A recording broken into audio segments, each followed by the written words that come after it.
کرتا ہوں طبیعت کی عنالت کے باوجود ہمارے دونوں شیخین تشریف لائے، اور اسی طرح ہمارے میر محترم نجیب اللہ طارق صاحب حافظ تشریف لائے اور دیگر احباب کا۔ شیخ صاحب فرما رہے تھے یوتھ کورس کے حوالہ سے، میں چند ایک باتیں بتانا چاہتا ہوں کہ الحمدللہ ہمارا یہ 3 روزہ آگاہی عقیدہ ختم نبوت کورس الحمدللہ فیصل آباد کی 50 مساجد میں کروایا گیا، باقاعدہ کلاسز کے طور پہ، اور کچھ ایسی جگہ تھی جہاں پہ دروس کی شکل پہ کروایا گیا۔ اسی طرح لٹریچر اس کی تقسیم انشاءاللہ پروگرام کے اختتام پہ کی جائے گی۔ اسی طرح تشہیری مہم اور پورا مکمل ہفتہ آگاہی کے اعتبار سے بنایا جا رہا ہے۔ اسی طرح 10 ستمبر کو تمام علماء سے گزارش کی گئی ہے کہ وہ اپنا خطبہ جمعہ مبارک عقیدہ ختم نبوت کے حوالہ سے پڑھائیں۔ اب میں بلا تاخیر آپ کے سامنے جو کتاب دینے جا رہا ہوں، محدث دورہ ولی کامل حضرت مولانا ارشاد اللہ کافی صاحب حافظ اللہ تشریف لاتے ہیں اور اپنے کتابات عالیہ سے محفوظ فرماتے ہیں۔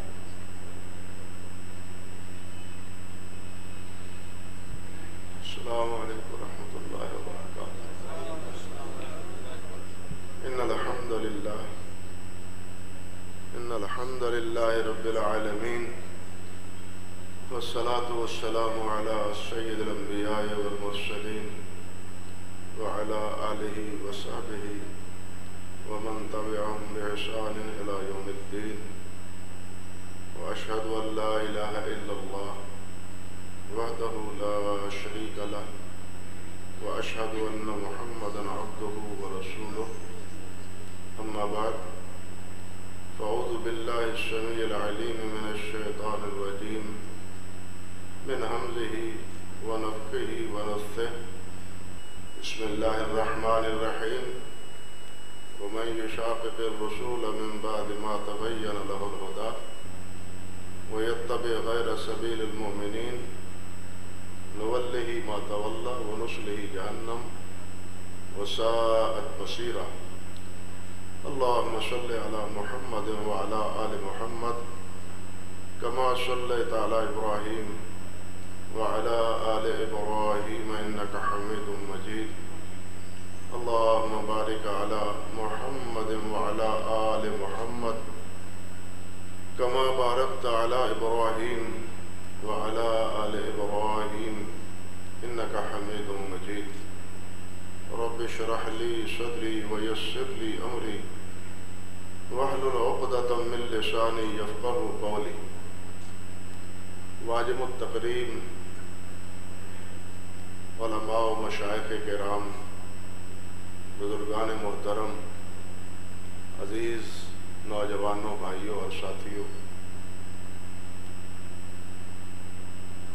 ختم نبوت کے حوالے سے مختلف پہلو ہیں اور مختلف عناوین ہیں جن کے تحت گفتگو 1-2 مجلسوں میں قطعاً نہیں سمیٹی جا سکتی، بلکہ ہر موضوع ایک طویل مجلس کا متقاضی، وہ ختم نبوت کا ہو،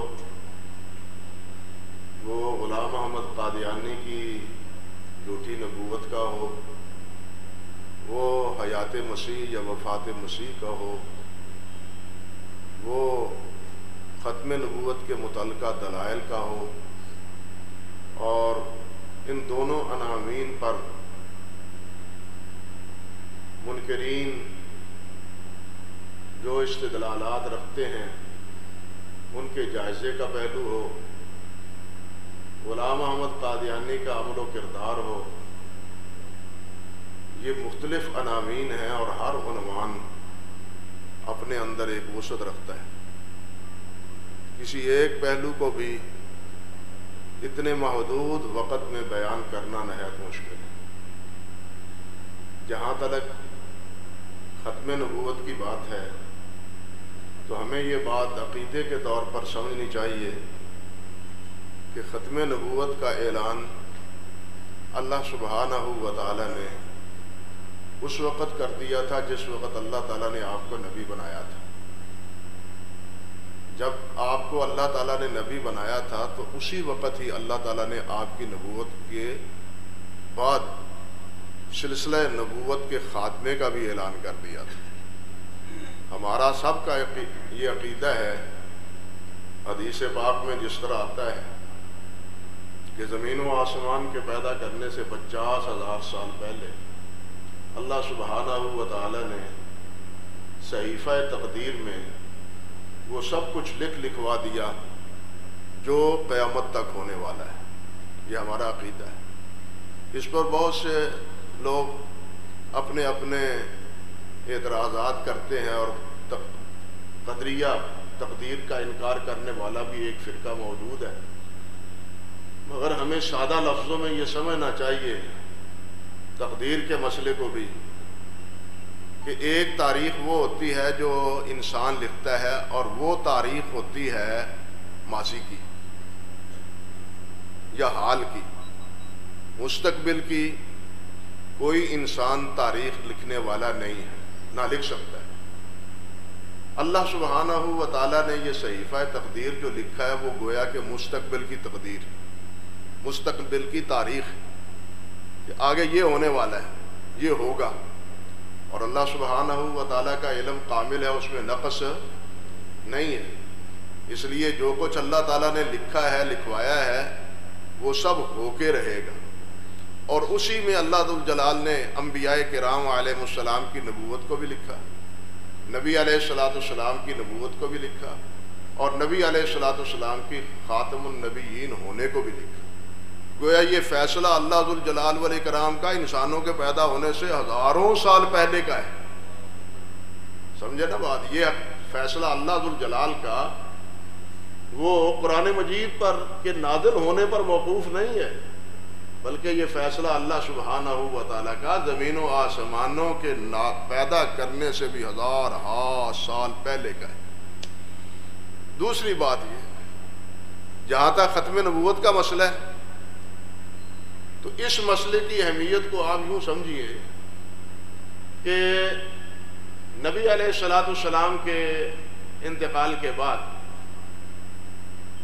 جو فتنے رونما ہوئے، ان میں ایک فتنہ انکار زکوٰۃ کا بھی تھا، انکار زکوٰۃ کا فتنہ بھی تھا۔ علماء کرام آگاہ ہیں اس مسئلے سے بخوبی، اور آپ کو بھی اس سے آگاہ ہونا چاہیے کہ اس مسئلے میں صحابہ کرام کے مابین اختلاف ہوا۔ حضرت عمر فاروق رضی اللہ تعالی عنہ نے حضرت ابو بکر صدیق رضی اللہ تعالی عنہ سے اختلاف کیا کہ آپ کلمہ پڑھنے والوں کے خلاف قتال کیوں کرتے ہیں؟ قتال کرنے کا کیا جواز ہے جو کلمہ پڑھنے والے ہیں؟ حضرت ابو بکر صدیق نے جواب دیا، بہرحال حضرت عمر فاروق مطمئن ہو گئے اور ان کے خلاف انہوں نے قتال کیا۔ یہ خلاصہ ہے اس ساری تفصیل کا۔ لیکن ختم نبوت ایسا مسئلہ ہے کہ جس میں صحابہ کرام میں سے کسی کی دوسری رائے تھی ہی نہیں، یعنی آپ کے بعد انکار زکوٰۃ کرنے والوں کے بارے میں تو اختلاف کی گنجائش نکلی اور اختلاف ہوا، لیکن ختم نبوت کے حوالے سے اور ایک مدعی نبوت کے انجام تک اسے پہنچانے کے حوالے سے صحابہ کرام رضوان اللہ علیہ مجمعین میں کوئی دوسری رائے نہیں تھی۔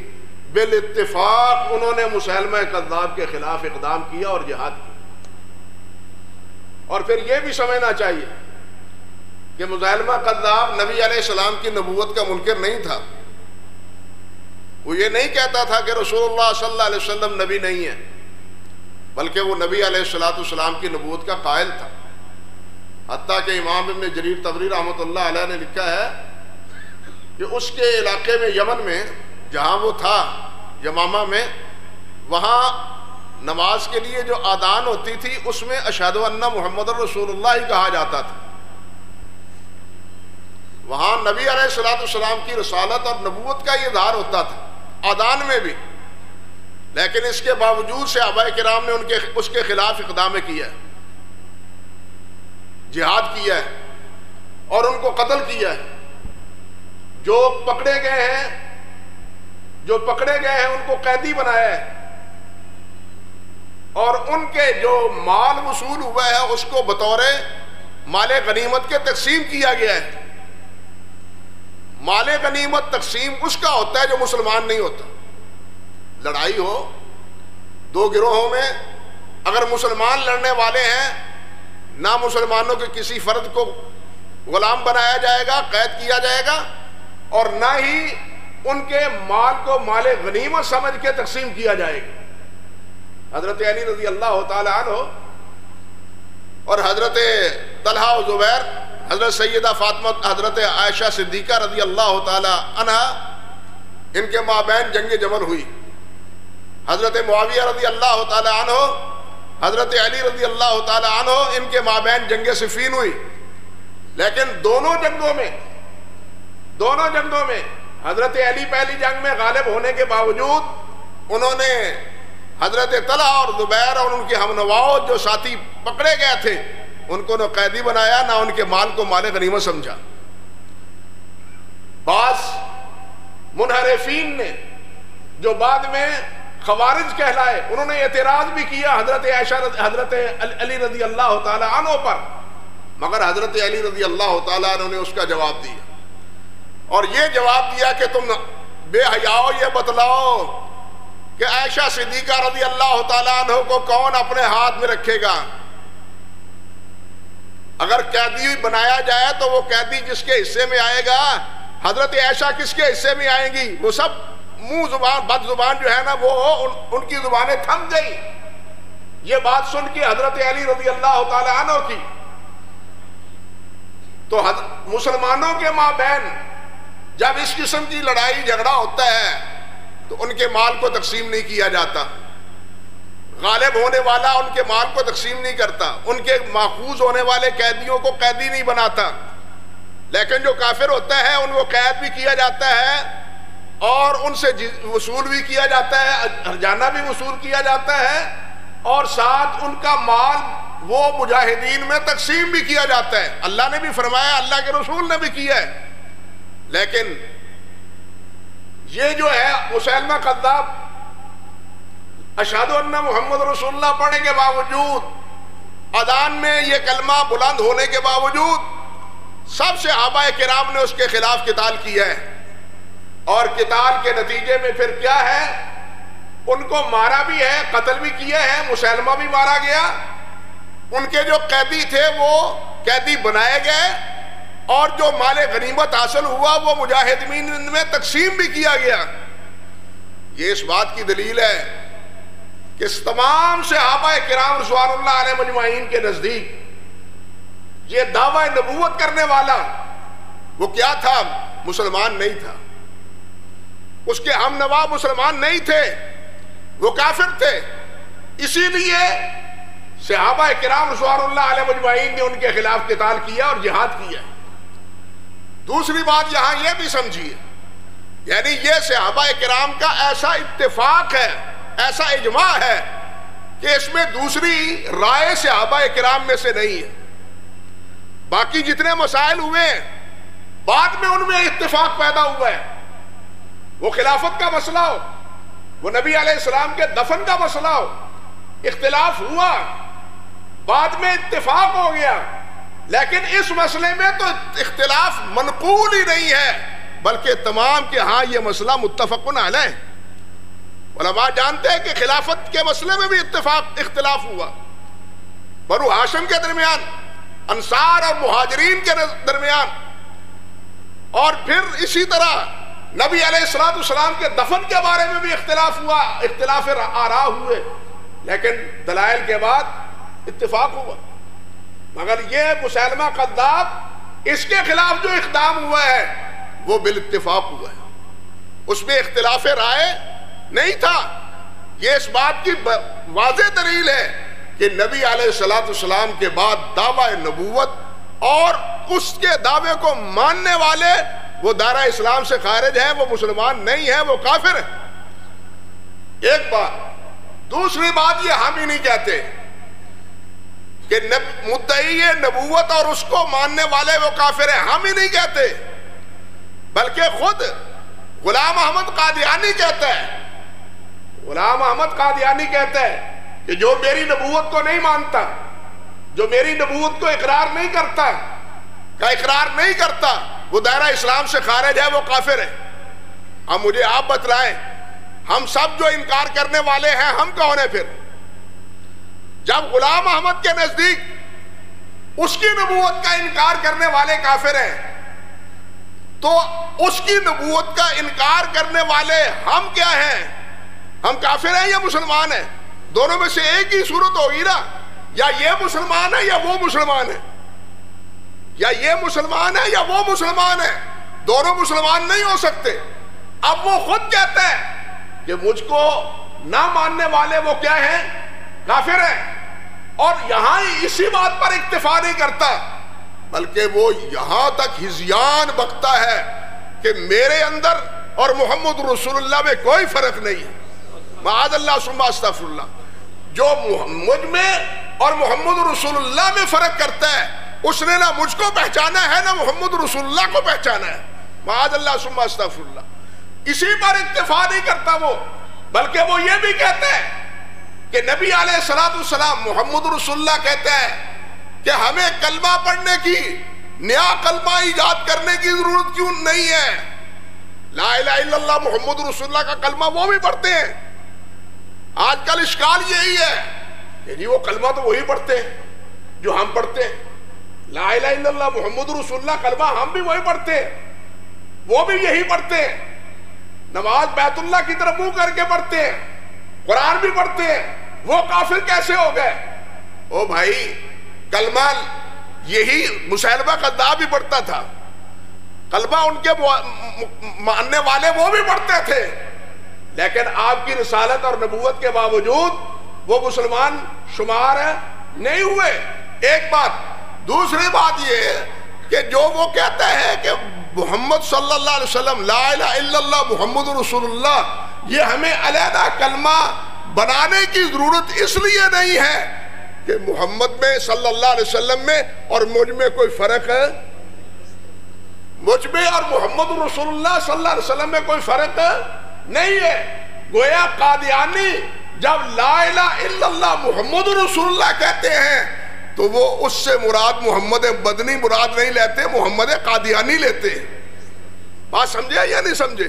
وہ کلمے سے مراد محمد رسول اللہ مکی اور مدنی رسول صلی اللہ علیہ وسلم مراد نہیں لیتے، بلکہ کیا مراد لیتے ہیں؟ غلام احمد قادیانی۔ کیوں؟ اس نے سبب یہ دیا ہے کہ مجھ میں اور محمد رسول اللہ میں کوئی فرق ہے ہی نہیں، اس لیے ہمیں نئے کلمے کی ضرورت ہے ہی نہیں۔ جو لا الہ الا اللہ محمد رسول اللہ پڑھتا ہے وہ گویا ہماری نبوت اور ہماری رسالت کا اقرار کرتا ہے۔ اعوذ باللہ من الشیطان الرجیم۔ یعنی شیطان نے ایسے پھندے میں اسے الجھایا اور اس کے ماننے والوں کو الجھایا کہ پناہ با خدا۔ عرض کرنے کا مقصد یہ تھا کہ اس طرح ہمیں ضرورت ہے اپنے نوجوانوں کو سمجھانے کی، بڑے بزرگوں کو بھی سمجھانے کی۔ ہمارے کچھ حضرات ایسے ہیں کہ حدیث میں آتا ہے من صلی صلاتنا واستقبل قبلتنا، جو نماز ہماری نماز پڑھتا ہے، جو ہمارے قبلے کو قبلہ بناتا ہے، وہ کیا ہے؟ وہ مسلمان ہے۔ وہ کہتے ہیں غلام محمد قادیانی اور اس کی ذریت یہی تو کرتی ہے، وہ مسلمان ہے، وہ کافر کیسے ہوئے؟ یعنی یہ استدلال شیطانی ہے۔ یہ استدلال علماء کے نزدیک من استقبل قبلتنا، اس سے مراد صرف یہ نہیں ہے بلکہ یہ ایک اصطلاح ہے اہل علم کے نزدیک، اہل قبلہ کی ایک اصطلاح ہے، اور اس اصطلاح میں یہ بھی ہے کہ وہ اہل قبلہ کو قبلہ مانے، بیت اللہ کو اپنا قبلہ مانے، اپنا ملجا و ماوا حضرت محمد رسول اللہ کو مانے، جو ضروریات دین میں چیزیں شمار ہوتی ہیں ان کو دین میں شمار کرے، پھر تو وہ مسلمان ہے۔ لیکن اگر وہ ضروریات دین میں جو چیزیں شمار ہوتی ہیں ان میں سے کسی ایک کا انکار کرتا ہے تو وہ کلمہ پڑھنے کے باوجود بھی مسلمان نہیں ہے۔ بہت سے لوگ ہیں جو کلمہ پڑھتے ہیں، مجھے آپ بتلائیں منافقین کلمہ نہیں پڑھتے تھے، وہ نبی علیہ السلام کے پاس آ کے نہیں کہتے تھے نشہد انک لرسول اللہ، وہ گواہی نہیں دیتے تھے، گواہی دیتے تھے، لیکن اللہ ذو الجلال نے کیا فرمایا؟ واللہ یشہد ان المنافقین لکاذبون، اللہ کی گواہی بھی نوٹ کر لو کہ یہ جھوٹ بولتے ہیں۔ یعنی یہ کہنے کے باوجود اللہ نے گواہی دی، کیوں؟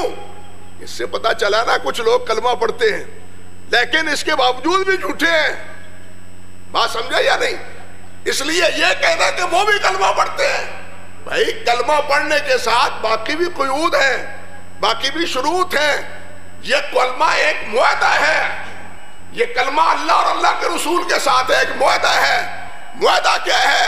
لا الہ الا اللہ محمد رسول اللہ، کہ اللہ کے علاوہ اور کوئی معبود نہیں ہے اور اللہ کے رسول کے علاوہ اور کوئی ہادی اور مرشد نہیں ہے۔ لیکن جو اپنے لیے اپنا ہادی اور مرشد حضرت محمد رسول اللہ کے علاوہ کسی اور کو مانتا ہے، اسے اللہ کا رسول مانتا ہے، وہ کلمہ پڑھنے کے باوجود بھی وہ مسلمان کیوں ہے؟ کیوں مسلمان نہیں ہے؟ اس لیے کہ کلمے کا جو معاہدہ ہے، جو تقاضا ہے، وہ اس کے برعکس کا بات کرتا ہے، وہ اس کے برعکس کہتا ہے۔ اس لیے ان کے کفر پر اور بھی بہت سے دلائل ہیں، ان چند باتوں پہ ہی میں اکتفا کرتا ہوں اس مختصر مجلس میں۔ باقی یار زندہ صحبت باقی، کبھی پھر کوئی مجلس اس قسم کی منعقد ہوئی تو تفصیل سے بات عرض کروں گا۔ اللہ تعالیٰ جو کہا ہے اللہ نے اپنی توفیق سے کہنے کی توفیق دی ہے، اسے سمجھنے کی اور اس پر اپنے آپ کو مضبوط رکھنے کی اللہ ہمیں توفیق عطا فرمائے، اور جو جھوٹے دلائل نبوت کے وہ دیتے ہیں، اللہ ذوالجلال ان دلائل سے بھی ہمیں آگاہ ہونے اور ان کا جواب ملنے اور پانے کی بھی اللہ ذوالجلال ہمیں توفیق بخشے۔ وآخر دعوانا ان الحمدللہ رب العالمین۔